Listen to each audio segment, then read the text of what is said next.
Hi friends, எல்லாருக்கும் வணக்கம். எல்லோரும் எப்படி இருக்கீங்க? நல்லா இருக்கீங்களா? Welcome to Sakthi Saravana YouTube channel. வியாழக்கிழமை அன்னைக்கு நான் எப்படி வராகியம்மன் பூஜையும் குபேர பூஜையும் பண்ணேன் அப்படின்றத உங்களோட ஷேர் பண்ணிக்கிறேங்க. ஸ்டெப் பை ஸ்டெப்பாக சொல்கிறேன். ஏன்னா ஒரு சிலர் கேட்குறீங்க, அதாவது அபிஷேகம் பண்ணிவிட்டு அதுக்கப்புறம் தான் எல்லா தீபமும் ஏற்றணுமா, இல்லை வந்து தீபமெல்லாம் ஏற்றிட்டு அதுக்கப்புறம் தான் வந்து அபிஷேகம் பண்ணணுமா, நிலவாசலில் எப்போ தீபம் வைக்கணும் அப்படின்னு நிறைய கேள்வி கேட்குறீங்க. நான் எப்படி செய்வேன் அப்படின்றத ஸ்டெப் பை ஸ்டெப்பாக சொல்கிறேங்க.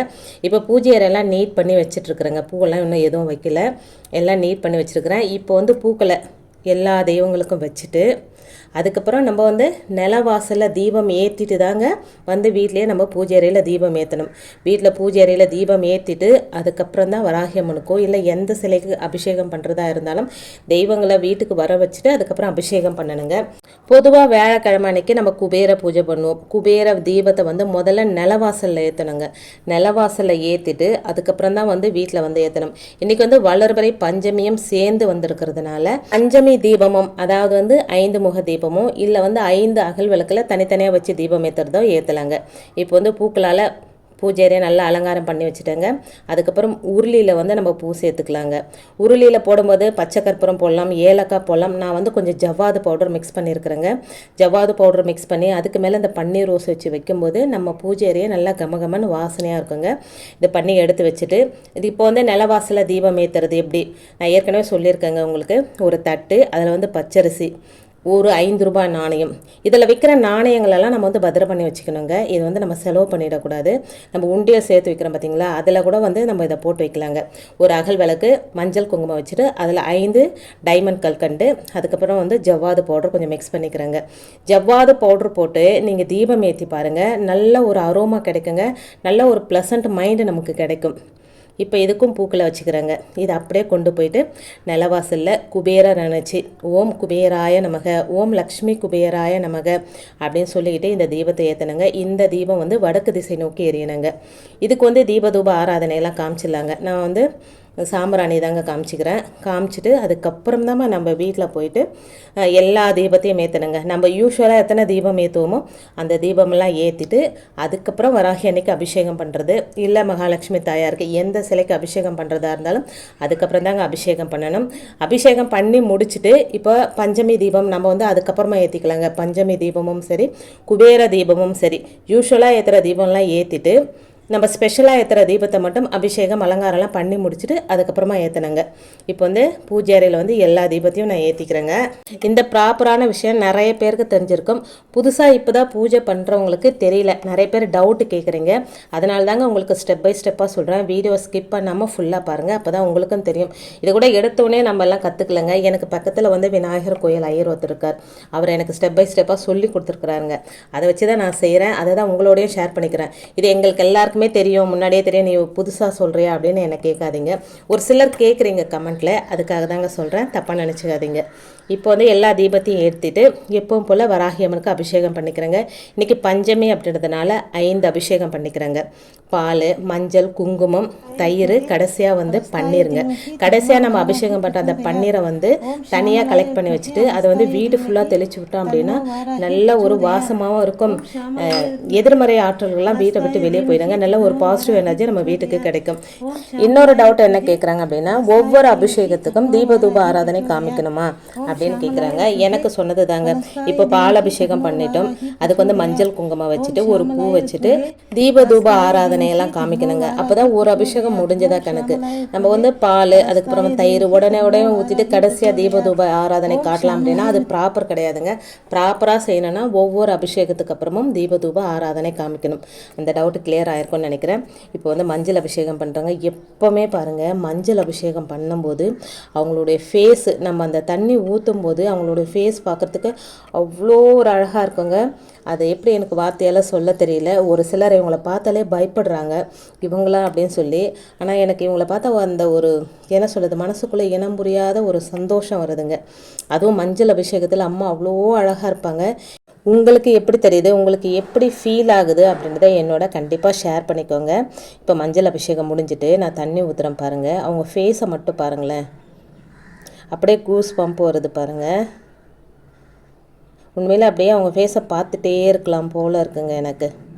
எனக்கு மட்டும் தான் அப்படி ஃபீல் ஆகுதா, இல்லை பார்க்குற உங்களுக்கும் அந்த மாதிரி ஃபீல் ஆகுதா அப்படின்னு சொல்லுங்கள். அடுத்தது வந்து குங்கும அபிஷேகம். இந்த அபிஷேகம்லாம் பண்ணும்போது வராகி அன்னையோடைய மூல மந்திரம், காயத்ரி மந்திரம் ரெண்டும் தெரியல அப்படின்னா ஓம் பஞ்சமி நாயகியே போற்றி, ஓம் வாராகி தாயே போற்றி அப்படின்னு கூட சொல்லிக்கிட்டே பண்ணுங்கள், மனசார சொல்லிக்கிட்டே பண்ணுங்கள். அப்படி இல்லைன்னா நீங்கள் ஃபோனில் கூட போட்டு விட்டுருங்க. 108 போற்றிகள் இருக்குது அம்மாது, அந்த போற்றி போட்டு விடுங்க. நான் வந்து அம்மாவோட காயத்ரி மந்திரம் ஓம் ஷியாமலாய வித்மகே அலஸ்தாய தீமகி தன்னோ வாராகி பிரச்சோதயாத், அம்மாவோட மூல மந்திரமும் தெரியுங்க. எனக்கு தெரிஞ்ச மந்திரங்களை நான் சொல்லிக்கிட்டே வந்து அபிஷேகம் பண்ணிக்கிறேங்க. இப்போ வந்து தயிர் அபிஷேகம் பண்ண போகிறேங்க. ஒவ்வொரு அபிஷேகத்துக்கும் ஒவ்வொரு பலன் இருக்குங்க. அதனால் உங்களால் முடிஞ்ச அளவுக்கு 5 அபிஷேகம் தான் பண்ணணும் அப்படின்னு அவசியம் கிடையாதுங்க. குறைந்தபட்சம் 5 அபிஷேகம், அதிகபட்சம் எத்தனை அபிஷேகம் வேணாலும் பண்ணலாங்க. நீங்கள் எத்தனை அபிஷேகம் பண்ணுறீங்களோ அவ்வளோ பலன் உங்களுக்கு கண்டிப்பாக கிடைக்குங்க. நான் வந்து குறைஞ்சபட்சம் ஒரு 5 அபிஷேகம் பண்ணிக்கிறேங்க. இன்றைக்கி வந்து வியாழக்கிழமை அப்படின்றதுனால ஒரு சின்ன ஒரு தாந்திரிக முறையை சொல்கிறேன் பாருங்கள். இந்த பூஜையெல்லாம் பண்ணி முடிச்சுட்டு நீங்கள் ஒரு ஒயிட் கலர் பேப்பர், பூஜையெல்லாம் தீப தூப ஆராதனையெல்லாம் காமிச்சிட்டதுக்கு அப்புறமா ஒரு ஒயிட் கலர் பேப்பரில் க்ரீன் இங்கு அப்படி இல்லைனா வந்து ரெட் இங்கு, அதில் வந்து உங்கள் நேமு, இப்போ உங்கள் பேர் என்ன அந்த பேர் எழுதிட்டு அது பக்கத்தில் இந்த ஏஞ்சல் நம்பர் எழுதுனங்க 30 40 462 3040462 இந்த நம்பரை எழுதிட்டு அந்த நம்பருக்கு கீழே ஓம் ஸ்ரீம் ஸ்ரீயை நம, ஓம் ஸ்ரீம் ஸ்ரீயை நம அப்படின்னு மகாலட்சுமி தாயாரோட இந்த மந்திரத்தை எழுதி, மகாலட்சுமி தாயார் ஃபோட்டோ வச்சுருக்கிறீங்க அப்படின்னா அந்த ஃபோட்டோக்கு கீழே அவங்க பாதத்துக்கு கீழே அதை ஒட்டி வச்சிடலாங்க. அப்படின்னு சிலை வச்சுருக்கீங்கன்னா அந்த சிலைக்கு கீழே அவங்க பாதத்துக்கு கீழே அதை வச்சுட்டிங்க அப்படின்னா 1 வருஷம் வரைக்கும் அது அப்படியே இருக்கட்டுங்க. அது வந்து அதுக்குரிய வேலையை அது செஞ்சுக்கிட்டே இருக்குங்க. அந்த வசிய நம்பரும் சரி, அந்த மந்திரமும் சரி, அத்தனை சக்திங்க. உங்களுக்கு நல்ல மாற்றங்கள், நீங்கள் எழுதி வச்ச 1 வாரத்துக்குள்ளே உங்களுக்கு நல்ல மாற்றங்கள் தெரியுங்க. ட்ரை பண்ணி பாருங்கள். நான் செஞ்சு வச்சுருக்கேன், அதை ஷார்ட்ஸாக போட்டிருக்கேன். எத்தனை பேர் பார்த்தீங்க அப்படின்னு தெரியல, பார்க்கலன்னா அதை பாருங்கள். இப்போ வந்து கடைசியாக பன்னீர் அபிஷேகம் பண்ணிவிட்டு பழைய அபிஷேக தண்ணீரை என்ன பண்ணுவீங்க அதையும் கேட்டிருக்கீங்க. பக்கத்துலேயே வந்து ஒரு பக்கெட் மாதிரி வச்சுருப்பேங்க. அந்த பக்கெட்டில் வந்து அந்த தண்ணியை ஊற்றிட்டு இந்த பன்னீர் அபிஷேகம் பண்ண பார்த்தீங்களா, இதை வந்து வீடு ஃபுல்லாக தெளித்து விட்டுடுவோங்க. அந்த தண்ணியை எப்படி நீங்கள் டிஸ்போஸ் பண்ணுவீங்கன்னு கேட்டால், கீழே வந்து நான் செடிங்க வச்சுருக்கிறேன் தொட்டியில், அந்த செடிக்கு வந்து இந்த தண்ணியை ஊற்றிடுவேங்க. இப்போ வந்து வராகியம்மனை அபிஷேகம்லாம் பண்ணி முடிச்சுட்டு நல்லா அத்தர் போட்டு நல்லா கம வாசனையாக அத்தர் போட்டு அவங்களுக்கு வந்து அலங்காரம் பண்ணி வச்சுருக்கேங்க. கொஞ்சமாக பூ தான் எனக்கு வந்து கிடச்சிது. பக்கத்தில் வெளியில் வந்து அந்த அரளி செடி வச்சுருக்காங்க, அதில் கொஞ்சம் பூ தாங்க கிடச்சிது. அந்த பூ மட்டும் கட்டி வச்சுருக்கிறேன். கீழே வந்து பன்னீர் ரோஸ் வச்சு அழகாக இவங்களை அலங்காரம் பண்ணிட்டேங்க. இந்த அபிஷேகம்லாம் பண்ணுறதுக்கு எனக்கு வந்து 1 மணி நேரம் ஆச்சுங்க அபிஷேகம் பண்ணுறதுக்கு. அடுத்தது வந்து நம்ம பஞ்சமி தீபம் ஏற்றணும். இதெல்லாம் ரெடி பண்ணி வச்சுட்டு பஞ்சமி தீபம் வந்து அச்சதை மேலே ஏற்றணுங்க. இன்றைக்கி ரொம்ப விசேஷம். பச்சரிசி, கொஞ்சம் வந்து கஸ்தூரி மஞ்சள், அதோட கொஞ்சம் நெய் போட்டு நல்லா மிக்ஸ் பண்ணிக்கணும். அச்சதை வந்து இப்படி தாங்க ரெடி பண்ணணும். நிறைய பேர் அச்சதை எப்படி ரெடி பண்ணுவீங்கன்னு கேட்டிங்க. நான் இப்படி தாங்க அச்சதை ரெடி பண்ணுவேன். பண்ணிவிட்டு அதுக்கு மேலே ஒரு 5 ரூபாய் நாணயம். 5 அப்படின்றது வராகி அன்னைக்கும் உரிய எண், அதோட குபேரருக்கும் உரிய எண்ணுங்க. அதனால் 5 ரூபாய் அதில் வச்சு அதுக்கு மேலே பஞ்சமுக தீபம் 5 முக தீபம் ஏற்றணுங்க. உங்ககிட்ட அந்த 5 முக தீபம் இல்லைன்னா 5 அகல் விளக்குகள் நீங்கள் வந்து வெற்றிலை மேலே ஏற்றலாம். அப்படி இல்லைனா வந்து செம்பருத்தி இலை மேலே ஏற்றலாம். இல்லை அச்சதையே கூட நீங்கள் லைனாக போட்டுட்டு அதுக்கு மேலே 5 அகல் விளக்கு வச்சு ஏற்றினா ரொம்ப விசேஷங்க. எங்கிட்ட வந்து 5 முக விளக்கு இருக்கிறதுனால நல்லெண்ணெய் விட்டு தாங்க ஏற்றிக்கிறேன். அதோடு அதில் வந்து 5 கற்கண்டு பொண்ணுங்க, ரொம்ப விசேஷங்க. 5 கற்கண்டு போட்டு கீழே 5 ரூபாய் நாணயத்தை வைத்து இந்த தீபம் ஏற்றி வராகி அன்னை, இந்த தீபம் ஏற்றும் போதெல்லாம் அன்னையோட திருநாமத்தை சொல்லிக்கிட்டே இருங்க. அன்னையோட 12 திருநாமங்கள் ரொம்ப விசேஷங்க. பஞ்சமி, தண்டநாதா, சங்கேதா, சமய சங்கேதா, சமயேஸ்வரி, வார்த்தாளி, வாராகி, போத்ரணி, சிவா, மகாசேனா, ஆக்ஞா சக்ரேஸ்வரி, அரிக்னி. இது 12 திருநாமங்கள் சொல்லும்போது ரொம்ப விசேஷங்க. இப்போ வந்து வடக்கு திசை நோக்கி குபேர தீபமும் ஏற்றிக்கணுங்க. இப்படி தாங்க எல்லா தீபமும் ஏற்றி வச்சுருக்கிறேன். வராகி ஒன்று அலங்காரம் எப்படி இருந்தது அப்படின்னு எனக்கு சொல்லுங்கள். இது வந்து சங்கு பூ, ஒரே ஒரு பூங்க, பக்கத்து வீட்டில் இருக்கிற அந்த அங்கிள் கொடுத்தாங்க. அதே இடத்துல வந்து வராகி அன்னைக்கு ஒயிட் கலரில் சங்கு பூ வந்து ஒயிட் இருக்குது, ப்ளூ இருக்குது, எல்லோ இருக்குங்க வச்சுருக்கிறார் அழகாக. அதில் எனக்கு ஒரு பூ கிடச்சிது, அதை எத்தனை வந்து வச்சுருக்கிறேன். நெய்வேத்தியம் வந்து வெத்தலைப்பாக்கு, வாழைப்பழம், ஒரு மஞ்சள் கிழங்கு எப்போவுமே பூஜை அறையில் இருக்கிற மாதிரி பார்த்துக்கோங்க. மஞ்சள் கிழங்கு வராகி அன்னைக்கு ரொம்ப பிடிச்சது. ஒரு மஞ்சள் கிழங்கு வச்சுருக்குறேங்க. அவல் பாயாசம் வந்து குபேரருக்கு ரொம்ப பிடிக்கும். நிறைய கற்கண்டு போட்டு அவல் பாயசம், பானகம், வராகி அன்னைக்கு ரொம்ப பிடிச்ச மாதுளம்பழம், சக்கரவள்ளி கிழங்கு வந்து வேக வச்சு வைக்கணும்னு கூட கிடையாதுங்க, பச்சையாக கூட வைக்கலாங்க. நைவேத்தியமெல்லாம் வச்சுட்டு ஒரே ஒரு லெமன் வந்து அம்மன் பாதத்தில் வைக்கிறாங்க. எப்பவுமே அம்மன் பாதத்தில் ஒரு லெமனை வச்சுட்டு அந்த லெமனை கட் பண்ணி நம்ம வாசலில் வைக்கும்போது அம்மனே நமக்கு காவலாக வந்து இருப்பாங்க அப்படின்னு நம்பப்படுதுங்க. அது உண்மையும் கூடங்க. இப்போ எல்லாத்தையும் ரெடி பண்ணி வச்சுட்டேங்க. இப்போ வந்து அன்னையோட 108 திருநாமங்கள் சொல்லி நம்ம வந்து அர்ச்சனை பண்ணிக்கலாங்க.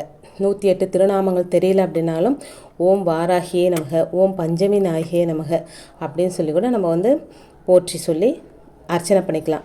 பூக்களால் அர்ச்சனை பண்ணிக்கலாம், குங்குமத்தால் அர்ச்சனை பண்ணிக்கலாம். நீங்கள் காசு வச்சுருக்கீங்க, 108 காசு வச்சுருக்கீங்க அப்படின்னா காசுனாலேயும் அர்ச்சனை பண்ணிக்கலாங்க. நான் வந்து பூக்களால் தான் அர்ச்சனை பண்ணிக்கிறேன். குபேர பானை எப்போ என்கிட்ட நான் வந்து தொடர்ந்து வழிபாடு செஞ்சுட்டு வரேங்க. குபேர பானை வச்சுருக்கிறேன். வராகி அன்னையோட பூஜை முடிஞ்சதும் அடுத்தது வந்து குபேர பானை, அந்த காசுனால் வந்து ஓம் குபேராய நமக, ஓம் லக்ஷ்மி குபேராய நமக அப்படின்னு சொல்லியும் நாம் வந்து அர்ச்சனை பண்ணிப்பாங்க.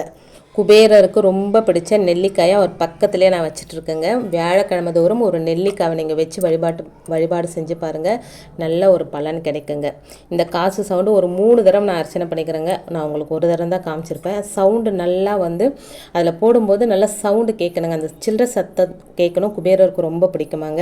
அது மாதிரி 3 தடவை அர்ச்சனை பண்ணிக்கிறேங்க. செல்வங்களுக்கு அதிபதியாக போற்றப்படுவர் குபேர பகவான். அதாவது பெருமாளுக்கே கடன் கொடுத்த பெருமை இந்த குபேரருக்கு உண்டுங்க. அவரை வாரந்தோறும் ரொம்பவும் எளிமையாக இத்தனை வாரம் தான் வழிபடணும் அப்படின்ற கணக்கு எதுவும் வச்சுக்காம வியாழக்கிழமை தோறும் 5 to 8, அதாவது குபேர காலம் அப்படின்னு சொல்லப்படுகிற நேரத்தில் குபேர தீபம்னா குபேர விளக்கு இருந்தால் ஏற்றுங்க, இல்லைன்னா அகல் விளக்கை கூட நீங்கள் ஏற்றலாங்க. நிலவாசலில் ஏற்றிட்டு அதுக்கப்புறம் வீட்டில் வந்து குபேர தீபம் ஏற்றி வடக்கு திசை நோக்கி ஏற்றிட்டு நீங்கள் வந்து குபேரரோட மந்திரம் ஏதாவது சொல்லுங்கள். அப்படி இல்லைன்னா ஓம் குபேராய நமக, ஓம் லக்ஷ்மி குபேராய நமக அப்படின்னு சொல்லுங்கள். அது சொன்னால் கூட போதுங்க. நைவேத்தியமாக அவல் பாயசம் வைக்கலாம், இல்லைனா கல்கண்டு வைக்கலாம், வெத்தலைப்பாக்கு வாழைப்பழம். இதை ரெகுலராக நீங்கள் செஞ்சு பாருங்கள். ஒரு 5 வாரம் இந்த குபேர பூஜை பண்ணி பாருங்கள், நல்ல மாற்றங்கள் தெரியுங்க. இப்போ வந்து தீப தூப ஆராதனையெல்லாம் எல்லா தெய்வங்களுக்கும் காமிச்சிட்டு நைவேத்தியமும் எல்லா தெய்வங்களுக்கும் காமிச்சிக்கிறாங்க இன்றைக்கி. இந்த பூஜையெல்லாம் பண்ணி முடிச்சுட்டு அதுக்கப்புறம் தாங்க நம்ம வந்து ஒரு தாந்திரீக வழிபாட்டு முறையை பண்ண போகிறோம். அதுவும் இந்த வளர்பிறை குபேர பஞ்சமி அன்னைக்கு செய்யும்போது ரொம்ப விசேஷங்க. 2 விரலி மஞ்சள் எடுத்து உங்கள் உள்ளங்கையில் வச்சுட்டு மனசார வராகி அன்னை பிரார்த்தனை பண்ணிக்கோங்க. குலதெய்வத்தையும் பிரார்த்தனை பண்ணிக்கிட்டு ஓம் ஹ்ரீம் வராகமுகி, ஹ்ரீம் சித்தி ஸ்வரூபிணி, ஸ்ரீம் தனவசங்கிரி, தனம் வர்ஷ்ய ஸ்வாஹா அப்படின்ற அந்த மந்திரத்தை குறைந்தது ஒரு 5 முறை சொல்லணுங்க. ஓம் ஹ்ரீம் வராகமுகி, ஹ்ரீம் சித்தி ஸ்வரூபிணி, ஸ்ரீம் தனவசங்கரி, தனம் வர்ஷ்ய ஸ்வாகா அப்படின்னு சொல்லிட்டு கொஞ்ச நேரம் வராகி அன்னையோட பாதத்திலே அதை அப்படியே வச்சுட்டு பூஜையெல்லாம் பண்ணி முடிச்சுட்டு அதை கொண்டு போய் பணம் நகை வைக்கிற இடத்துல வச்சுருங்க. அடுத்த பஞ்சமி வரைக்கும் அது அப்படியே இருக்கட்டுங்க. நம்ம இந்த பூஜையெல்லாம் பண்ணி முடிக்கிற வரைக்கும் நிலவாசலில் தீபம் எரியணுங்க. அதுக்கேற்றுற மாதிரி நீங்கள் எண்ணெய் ஊற்றி தீபம் ஏற்றி வச்சுருங்க. நான் போயிட்டு இப்போ பார்த்தேன், நல்லா தீபம் எரிஞ்சிட்ருக்குங்க. இன்றைக்கி இப்படி தான் என்னுடைய எளிமையாக நான் குபேர பூஜையும் சரி வராகி அன்னை பூஜையும் நான் செஞ்சுக்கிட்டேன்.